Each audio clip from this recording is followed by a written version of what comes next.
রাষ্ট্রভাষা বাংলার দাবিতে ১৯৫২ সালের আন্দোলনে নিহত শহীদদের স্মরণে যথাযোগ্য মর্যাদায় ইতালির ভেনিসে আন্তর্জাতিক মাতৃভাষা দিবস পালন করা হয়। ভেনিস বাংলা স্কুলের আয়োজনে ভিয়া আলিয়ার্দি কলোফে হলে অস্থায়ী শহীদ মিনারে পুষ্পস্তবক অর্পণ করেন সব শ্রেণী পেশার মানুষ। মাতৃভাষা দিবস উপলক্ষে আয়োজন করা হয় আলোচনা সভার। ভেনিস বাংলা স্কুলের সাংগঠনিক সম্পাদক মোহাম্মদ উল্লাহ সোহেল ও ফারজানা শহীদের সঞ্চালনায় ভেনিস বাংলা স্কুলের সভাপতি সৈয়দ কামরুল সারোয়ারের সভাপতিত্বে বক্তব্য রাখেন বেশ কয়েকজন ইতালিয়ান সহ ভেনিসের বিভিন্ন রাজনৈতিক, সামাজিক, আঞ্চলিক সংগঠনের নেতৃবৃন্দ।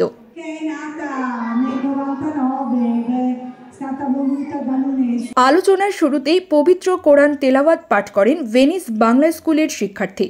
আলোচনার শুরুতেই বাংলাদেশের জাতীয় সঙ্গীত ও ইতালির জাতীয় সঙ্গীত পরিবেশন শেষে ভাষা শহীদদের স্মরণে দাঁড়িয়ে ১ মিনিট নীরবতা পালন করেন উপস্থিত সকলে। আলোচকরা ৫২ সালের ভাষা আন্দোলন সম্পর্কে অবহিত করেন ভেনিস বাংলা স্কুলের শিক্ষার্থীদের। আলোচনা শেষে ভেনিস বাংলা স্কুলের বার্ষিক পরীক্ষায় ভালো ফলাফল করায় প্রথম শ্রেণী হতে পঞ্চম শ্রেণী পর্যন্ত প্রথম, দ্বিতীয় ও তৃতীয় স্থান অধিকারকারীদের মাঝে ক্রেস্ট প্রদান করেন বিদ্যালয়ের কর্মকর্তা ও অতিথিবৃন্দ। সে সময় শিক্ষিকাদেরও ক্রেস্ট প্রদান করে বিদ্যালয় পরিচালনা পরিষদ। পরে অস্থায়ী শহীদ মিনারে পুষ্পস্তবক অর্পণ করেন ভেনিস বাংলা স্কুল কর্তৃপক্ষ, রাজনৈতিক দলের নেতৃবৃন্দ, সামাজিক ও আঞ্চলিক সংগঠনের নেতৃবৃন্দ, ভেনিস সম্মিলিত নাগরিক কমিটি এবং Venice Bangladesh press club Italy ও ইউরোপিয়ান বাংলা জার্নালিস্ট অ্যাসোসিয়েশনের নেতৃবৃন্দ। পরিশেষে আবৃত্তি, নৃত্য ও সঙ্গীত পরিবেশন করেন ভেনিস বাংলা স্কুলের শিক্ষার্থীরা। এছাড়াও ইতালিস্থ রোম দূতাবাস ও মিলান কনসুলেট অফিসের আয়োজনে আলোচনা সভা ও শহীদ বেদিতে পুষ্পস্তবক অর্পণ করা হয়। এই আয়োজনে আমাদের যারা বাংলা শিখাচ্ছে, আমার পিছনে যাদেরকে দেখছেন এরা আমাদের বাংলা শিক্ষিকা, এরা দীর্ঘদিন বাংলা শিখিয়ে আসছেন।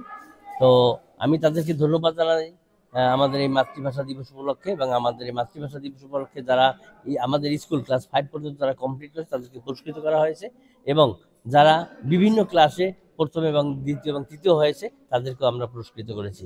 তো আমাদের এই অনুষ্ঠানে যারা আমাদের সার্বিক সহযোগিতা করছেন, আমাদের কমিউনিটি, আমাদের সাংবাদিক ভাইয়েরা এবং আমাদের সামাজিক রাজনৈতিক যারা ব্যক্তিবর্গ উপস্থিত ছিলেন সকলকে আমি ধন্যবাদ জানাই। আমাদের ইতালিয়ান যে অতিথি ছিলেন, বিশেষ করে আমাদের এখানে যে বড় একটা স্কুল আছে জুলিয়াস সেজারের প্রেসিডেন্ট উপস্থিত ছিলেন, তাদের সহ ইতালিয়ান যত আমাদের পরিচিত লোক উপস্থিত ছিলেন সকলকে আমি ধন্যবাদ জানাই।